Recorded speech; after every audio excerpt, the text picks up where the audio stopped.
Hey guys, today we're going to start with chapter 4. You'll find that on page 5 of your review. Find the value of x and the measure of each angle. Since this is a triangle, we know that all three angles must add up to 180. So 86 plus x plus 4 plus 4x has to equal 180 degrees.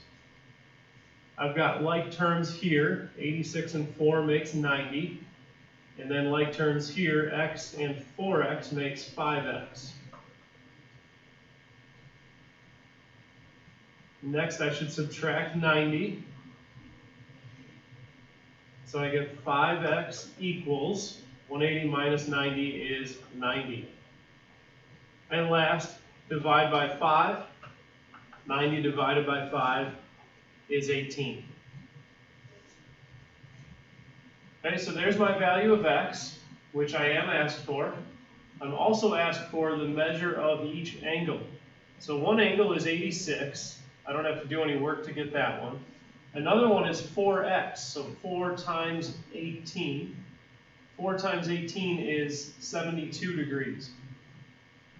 And the last one is x plus 4. 18 plus 4 is 22 degrees. A quick check is to add them all up. 86, 72, and 22. 6, 8, 10. 8, 9, plus 7 is 16. 17, 18. They make 180 like they should. So that means these angles are correct. Okay, next we're going to draw some triangles based on angle measures. An acute triangle has 3 angles, all of which are acute.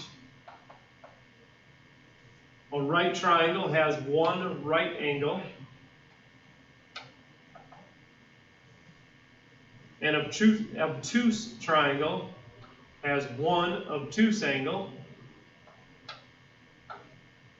And an equiangular triangle has 3 angles, all of which are congruent.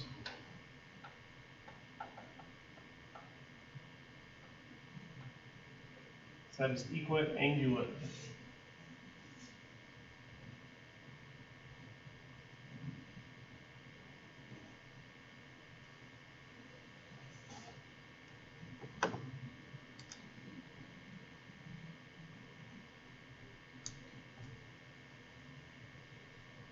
Next, draw a scalene triangle, so no sides congruent. Isosceles triangle, 2 sides congruent.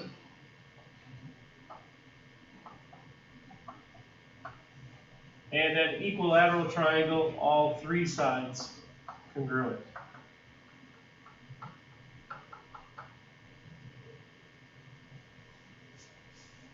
Write a congruence statement. I know these triangles are congruent because they've got vertical angles here, side, angle, side. So triangle, and for the first one I'm going to go with ABC. The order in the first one does not matter at all, but the second one does matter. Now that I've established this order, what corresponds with A? A is between no tick mark and 1 tick mark. Between no tick mark and 1 tick mark over here is M. B is between 2 and 0 tick marks. L is between 2 and 0 tick marks. And then the vertical angle C.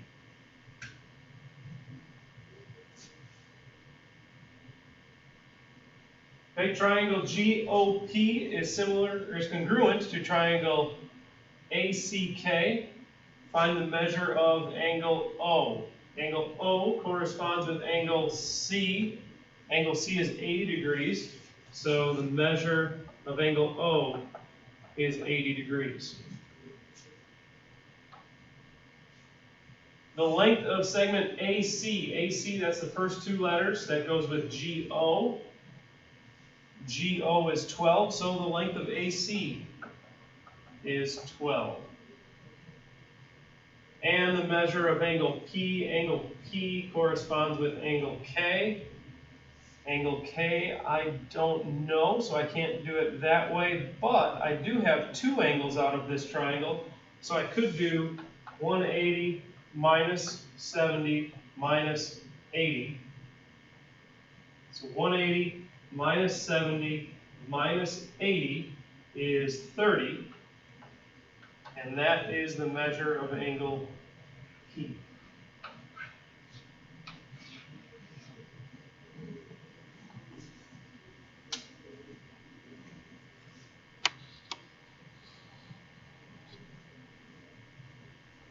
Draw a right triangle and an isosceles triangle and label the parts of each. So for my right triangle, there's my right angle. The two sides that are attached to the right angle are called legs. So I've got a leg here and a leg here. And the other is called the hypotenuse.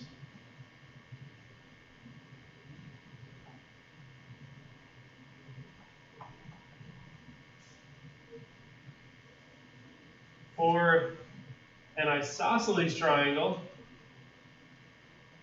I've got two congruent sides, and those are both called legs. The third side that's not congruent is called the base. Between the two legs is called the vertex angle. And then the two angles on the base are called base angles.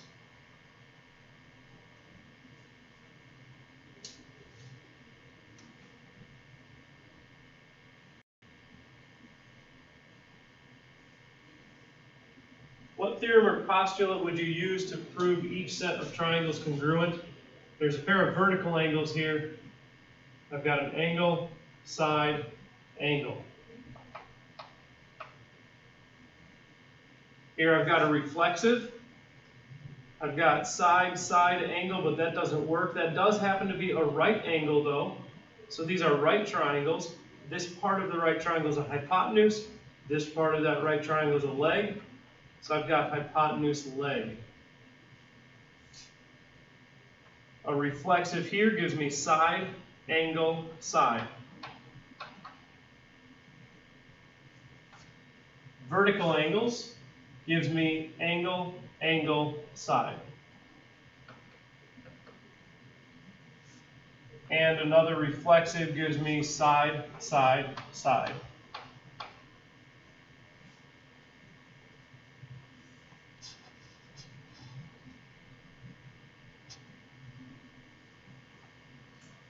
For the proof, step 1, we are given AB, segment AB is congruent to segment CD, and angle ABD is congruent to angle CDB. The reason is given.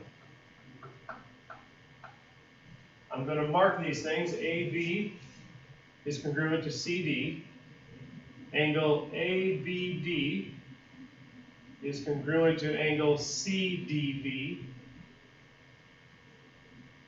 From there, I need to prove the triangles are congruent. I see them sharing a side, so I'm going to say that's congruent to itself. Segment BD is congruent to segment DB, and that's reflexive.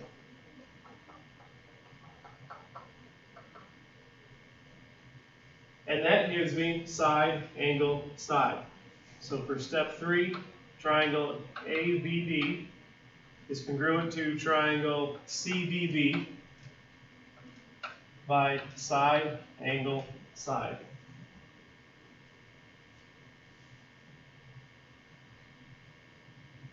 Find the values of x and y. This is an isosceles triangle, which means the base angles are congruent. So 5 times x plus 2 is equal to 70. So I can distribute the 5. 5x plus 10 equals 70. Subtract the 10. 5x equals 60. And divide by 5. X is 12.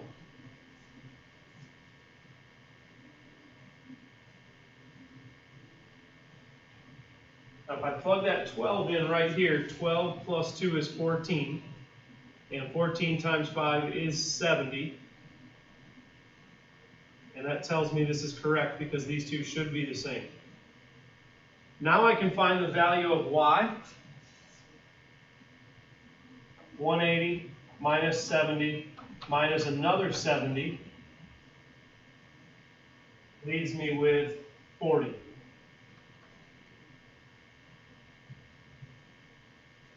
Or I could do it like this. 70 plus y equals 180. So that's 140 plus y. And minus 140 is 40.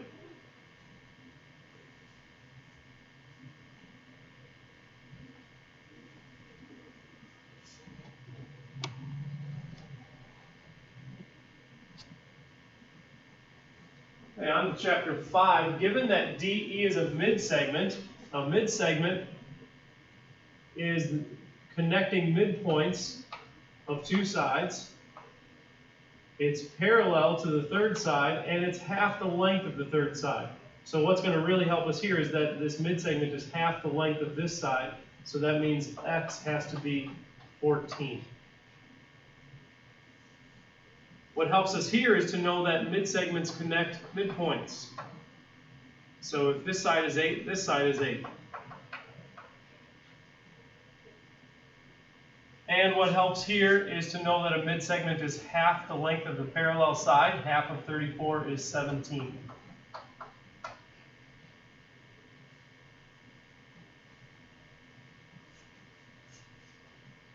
These tick marks and that right angle tell me that BD is a perpendicular bisector.